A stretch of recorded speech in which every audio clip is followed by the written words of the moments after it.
Hi, and welcome to a new video. Today I will be talking about motivation, because I have had this comment from Dr. Ahegao on my past video, who asked me about how to deal with losing your motivation. He said he was on a losing streak, and he was especially dealing with bad teammates. Of course, I find myself in similar situations. You were looking at the game as a whole, uh, like a clock. Multiple pieces that have to work properly together to get a wished outcome, not win. In the case of Dr. Ahegao, he would like to see his team to work in harmony and to make that win happen.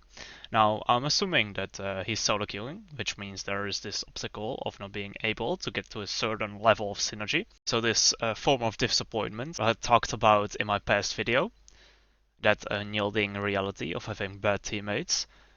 So what's pretty important is that you're gonna ask yourself, what can you do differently about that win, to get that win. So I don't think that it's the problem, your bad teammates, it's you who is the problem. It's your mindset that is the problem here. If we're talking about bad teammates, it's your mindset. It really looks at your team like they're bad and I'm better. But let's stick to motivation because that's where his problem lies. So, what is motivation?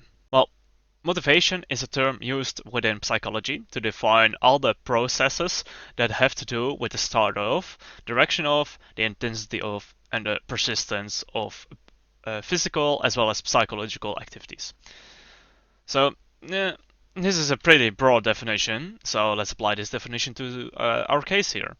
We're dealing with a loss of motivation, so I guess the urge to perform well or to stay positive in a game as a result of a loss, or the performance of the individual skill of your teammates. Pretty interesting factor is that there are two psychological factors at play here. We can talk about extrinsic motivation, which will cover how about losing games affects your motivation, and about the performance of the individuals within your team.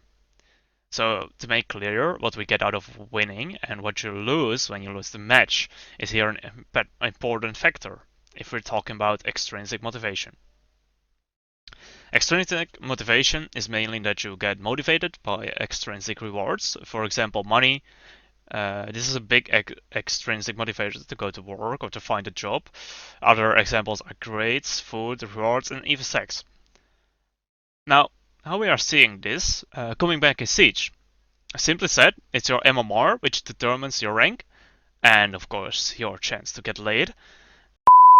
But you also gain a certain amount of XP, which doesn't really mean a lot in this game, in my opinion. But also your stats are affected.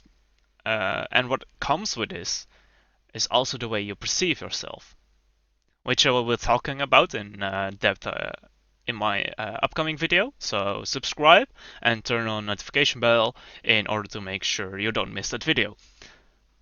So the core of the problem we have here is that you're extrinsic motivated to play the game in order to get those rewards and that rank. Now when you lose the match, and the next match, and the next one, and the next one, and the next one, you're not getting those rewards. You're actually losing things. Your MMR and your stats go down. This is how your extrinsic motivation gets affected. You're losing things, you don't get those rewards. Now let's talk about the other side of motivation, and this kind of motivation should keep you motivated. It's called intrinsic motivation. So this is very interesting. The theory about intrinsic motivation says that you're doing an activity because of the activity itself. You're playing Siege because it is Siege. Just playing the game is already rewarding for you. That's the kind of motivation you would like to have in order to not lose your motivation. So how can you get this intrinsic motivation to start off? Well, most of the research done on this topic is in making students intrinsically motivated to study, or employees making intrinsically motivated to do their jobs. The factors that have been found within these studies to increase intrinsic motivation include challenge, curiosity, control, cooperation and competition, and recognition. So let me explain these factors. Factor challenge. Make sure you challenge yourself by setting up goals with personal meaning.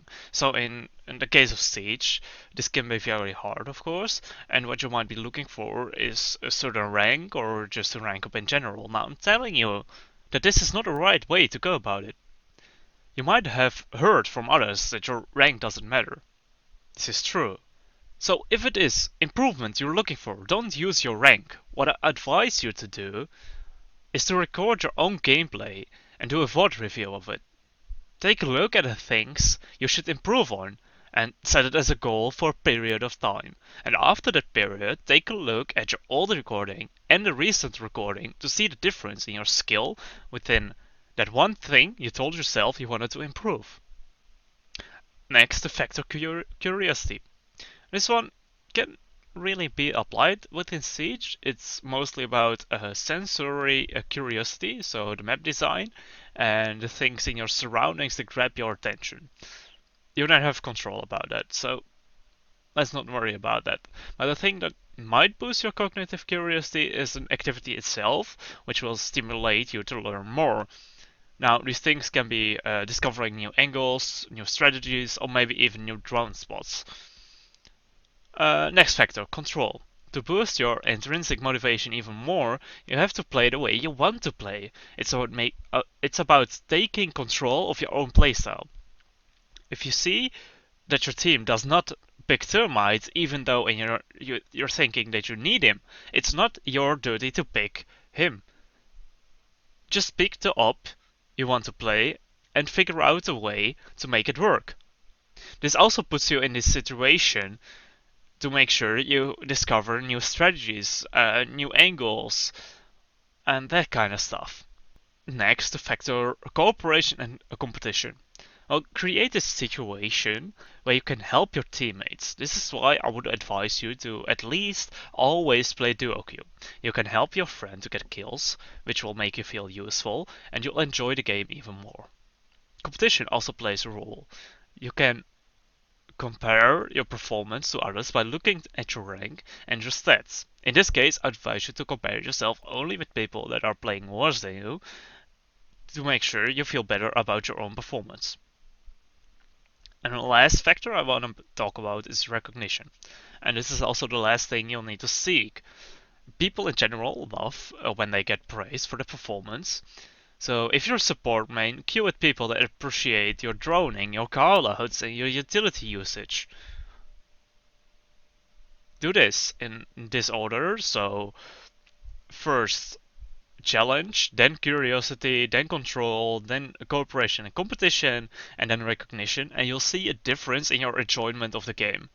And of course, these things might not always work, but I'm telling you that that is okay. To just take a break from playing and go do something else, like watching YouTube videos, or watch a stream, or watch some Netflix, or play another game, or even just seek some connection with the people around you. Tell me what stood out to you the most in this video, and tell me what you would like to see in my next videos. If you have any questions, you can tweet me, place a comment, or contact me on Reddit. I'll try to answer all of your questions within the comments, or maybe I'll even do a video about it if it's a big question. Thank you for watching.